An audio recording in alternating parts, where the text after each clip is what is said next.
Okay, quick look at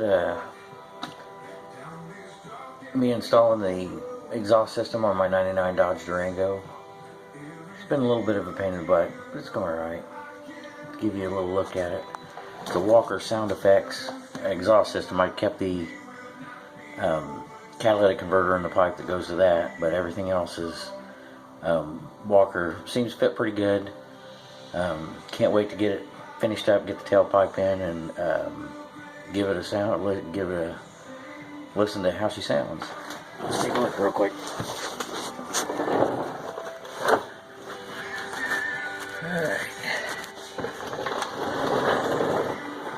There's the Y pipe. Everything's clear pretty good. Back here's the muffler.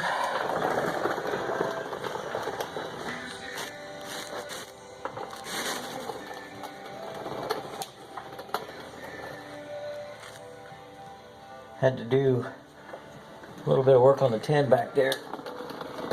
Put some washers in. I still got to get the clamps on. But overall, everything's looking pretty good. Alright, bye.